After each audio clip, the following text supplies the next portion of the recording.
As you say, this is coming to the end of the £80 million deal with Netflix. There's been sources speaking to the press saying that now Harry and Meghan are on borrowed time with Netflix. Is this their last shot, really? Yeah. Welcome to my garden. Well, it's not my garden, it's a set actually, but welcome to my set. Tropicana. Is that your dog's name? Every morning I take the freshest oranges from my backyard grove to make orange juice for H and the children. And By the way, I love your Luke. Sorry, what's that? Your Luke. You look amazing. Your Luke. My Luke. My Luke. My look. She likes my Luke. You take something really pretty ordinary and you make it extraordinary. I am also a beekeeper. I've been doing it for a year. I absolutely love bees. Bees are so beautiful. I have a little bee voice that I use when I'm around my bees. We watch since 8 o'clock an episode and a half of With Love from Meghan. Thank you, Mike. I'm very sorry for you. And she's giving all these really bizarre and quite cryptic guides on how to be the perfect hostess. And I am wanting to share that experience with you because the kitchen is where we gather our loved ones, our family, the ones we love the most, and we nourish. Empty bag. We're just gonna dump it in there. Get rid of that. Oh. It's okay. It's not expensive like your clothes are. Look at how fun that is. And since we put all of our energy into making those. There's no more energy left. you know, right, because I'm deathly allergic. You don't like cook or like boil the pasta before you just kind of put it right there in the skillet with everything else. Oh my God. I've never seen anyone cook like that before. So good. So good. Are those dandelion? My name is Megan Sussex now. Call me Meghan Markle one more time, Mindy fucking Kaling. I want my home to feel welcoming. Do you feel welcome? Does my soundstage welcome you? Welcome to my home. Well, it's not my home, it's a set actually, but welcome to my set. You know, it's actually so funny that you keep calling me Meghan Markle. I'm Sussex now. And myself and my husband are most known for gathering our families together in love and sharing that love with everybody else. Strive for balance, not perfection. Fucking suddenly we're in the Cotton Club now, listening to hot jazz. Comes right. This is the Woody Allen jazz music. But what's quite interesting about it is that I don't know who was directing it, but clearly they've allowed Meghan to have her head. You know, I truly believe one of the most important rooms in any home is the kitchen. It is my most favorite place to be, and that's where I am right now, absolutely 100% in my own kitchen. Here comes the pepper. This looks so good. Everything's like caramelized and creamy. I think that's a nice simple answer to that. I can't see that any other broadcaster is going to look at this because essentially the Oprah interview. Is this a wrinkle I see in my blouse? Who the fuck ironed this? Who puts flour sprinkles on their fruit? I mean, I'm sorry, that is just not what most people do. What does flour sprinkles cost? I would say Meghan Markle, but she calls herself Meghan Sussex in the show. And you keep thinking, is this going to be the new Meghan Sussex that we see? But these are amazing and you're going to absolutely love them. This, we're just gonna put into a different bag. And today is such a special day.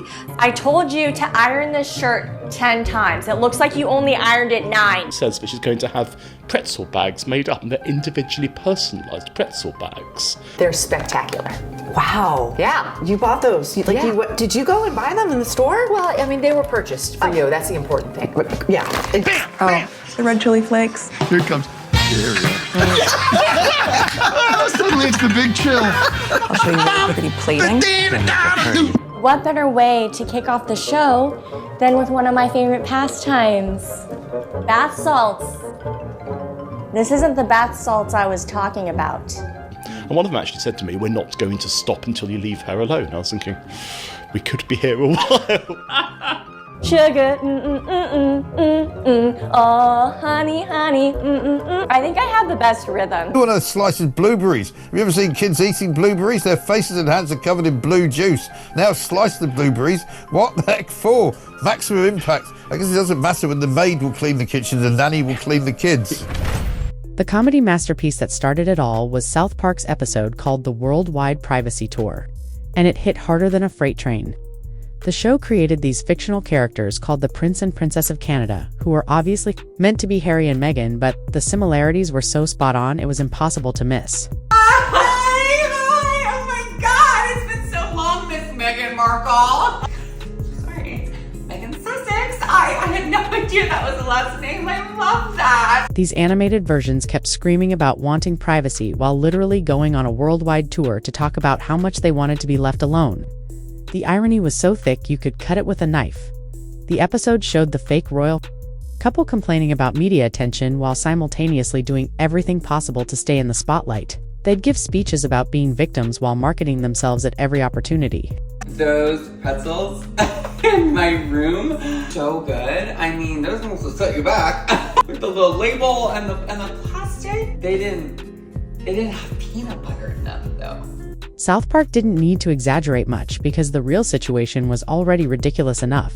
The writers just held up a mirror and let the audience see how contradictory the whole thing was. Viewers immediately caught on to what the show was really saying, and the episode became one of their most talked about in years. And I collect the honey from my homemade beehive at home. No, H. I said honey, not Harry. I only call you H or honey. And then I use the stuff to create candles for my guests. What made the satire even more devastating was how the characters kept insisting they just wanted to live normal lives while clearly being obsessed with their celebrity status. The show predicted exactly what would happen next, and unfortunately for Meghan, every prediction came true. But that was just the beginning of her public relations nightmare. But if you thought the podcast was bad, wait until you hear about the cooking show disaster that followed. Netflix gave Meghan her own lifestyle series called With Love Meghan, and it immediately became a target for mockery. The show currently has a devastating 36% score on Rotten Tomatoes, with critics calling her cooking skills elementary school level and her presentation style painfully pretentious. The real controversy started when food experts began dissecting her techniques and finding serious problems. She demonstrated pasta cooking methods that professional chefs called completely wrong, and there was an incident involving raw chicken storage that had food safety experts cringing. Viewers started posting side-by-side comparisons showing how actual cooking shows handle the same tasks, and the difference was embarrassing. Take these, and we're gonna take them out of the box. And basically what we're gonna do, take more plastic. Wrap it up. That's what Harry said. And then you just... One of the most brutal takedowns came from a drag race star who called the show the most deranged thing they'd ever seen. The criticism wasn't just about cooking skills, it was about how out of touch the whole production felt. Meghan was filmed in this perfect garden setting, wearing designer clothes while pretending to be just a regular mom making dinner. The contrast between her acclaimed relatability and obvious privilege was impossible to ignore. The best way to have a snack is to take the snack out of one bag and then move them into another bag and then label this new bag, even though this bag already has a label on it. The show felt like another performance. Just like the podcast interview, everything was too polished, too perfect, and too calculated to feel genuine. Critics pointed out that even her attempts at being down to earth came across as rehearsed and artificial. It was becoming a pattern that South Park had identified perfectly. The constant need to perform authenticity instead of just being authentic. Then came Meghan's first major podcast interview with Jamie Kern Lima, and it was everything South Park had warned us about. The entire conversation felt like watching someone perform authenticity rather than actually being authentic. And I prepared this yesterday, as you all know. I'm all about the jam. So let's try it. So sweet. Every answer sounded rehearsed. Every pause felt calculated, and the whole thing came across as a 2-hour therapy session disguised as a casual chat. Social media immediately exploded with people calling it the most insufferable conversation they'd ever witnessed. The interview was packed with cringe moments that went viral for all the wrong reasons.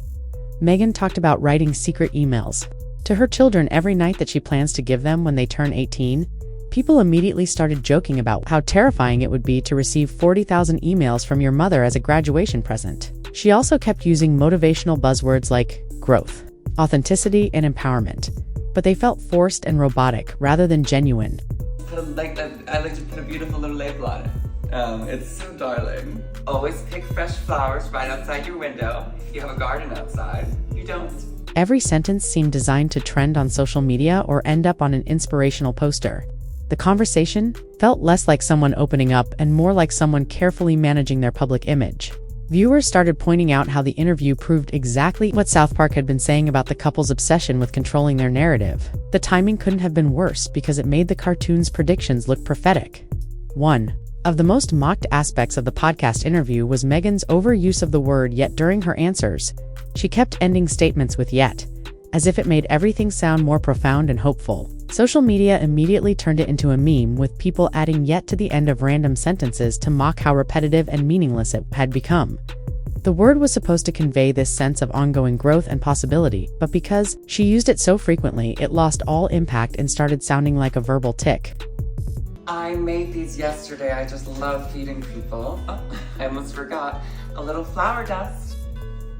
It's darling. People began counting how many times she said it during the interview, and the numbers were ridiculous. What was meant to sound inspiring came across as coached and unnatural. The yet phenomenon became another example of how trying too hard to sound deep and meaningful can backfire completely. Instead of adding weight to her words, it made everything feel scripted and artificial. Social media users started joking that she must have read it in a self-help book about how to sound more philosophical, but then overdid it to the point of parody. The overuse of motivational language throughout the interview reminded people of exactly what South Park had been satirizing about celebrity culture. When every sentence is packed with buzzwords and inspirational phrases, nothing sounds genuine anymore. The cartoon had predicted this kind of performative spirituality perfectly. Another calculated move that backfired was Meghan's decision to appear makeup-free during the podcast interview. This was clearly meant to signal authenticity and vulnerability, showing her real self without the polish of professional styling. But viewers immediately saw through the strategy, pointing out that even her no-makeup look seemed carefully planned and executed. Mindy and I are such great friends, like besties. Like, I love her. Like, she doesn't know my name, but we're best friends.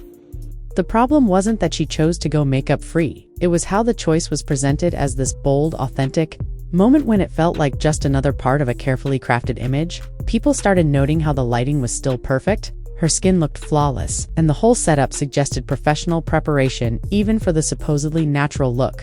Social media users began joking about how even her attempts at being real felt fake, which was exactly the kind of observations South Park had been making about celebrity authenticity.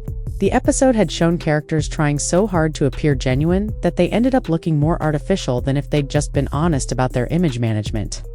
The makeup-free moment became another symbol of the broader problem with the interview. Everything felt too calculated and strategic to come across as spontaneous or authentic. Viewers could sense the planning behind every choice, which made the entire conversation feel like a performance rather than a genuine discussion. Tap water! My kids just always go, more kale, mommy of Sussex. Everyone says they don't have time to make homemade meals, but if you just have 3 nannies, 2 butlers, a housekeeper, a driver, and a full-time personal assistant, you have all the time in the world. Speaking of patterns, another controversy emerged that proved South Park's royal obsession jokes were completely accurate. Despite Harry and Meghan agreeing not to use their royal titles when they stepped back from official duties, evidence surfaced that Meghan was still privately using the HRH styling. The scandal broke when someone received a gift basket with a note signed with the compliments of Her Royal Highness, the Duchess of Sussex.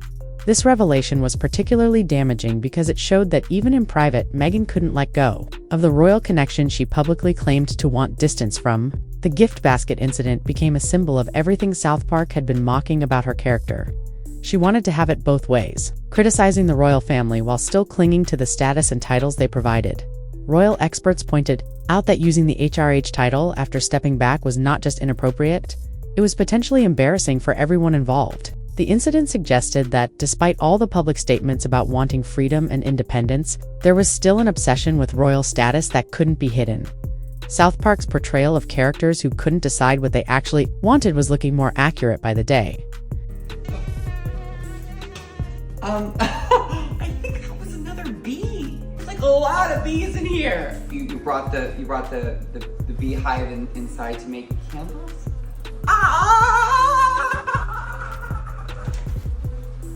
The gift basket scandal also raised questions about how genuine her previous criticisms of royal life had been. If she was still privately using the titles and styling, were her public complaints really about wanting freedom, or were they about wanting control over how that status was used? The contradiction was exactly what the cartoon had been highlighting. The original episode's predictions have been so accurate that it feels like the South Park writers had a crystal ball. Every behavior pattern they identified has played out exactly as their fictional characters suggested it would. The obsession with image control, the contradictory messages about privacy versus publicity, and the inability to just be genuine have all been confirmed repeatedly. The cultural impact of their royal satire has been enormous, influencing how people interpret every new Harry and Meghan controversy since South Park's original episode aired. Fans have been begging for a follow-up that addresses all of Meghan's recent controversies. The cooking show disasters, the podcast cringe moments, and the royal title scandal have provided endless material for potential satirical treatment. It's flour dust. Oh my god. It's so good. H-I-J-K-L-M-L-P. Oh, you keep saying just the letter H. So I thought we were doing like a whole alphabet kind of thing. Social media is filled with suggestions for how the show could tackle each new controversy.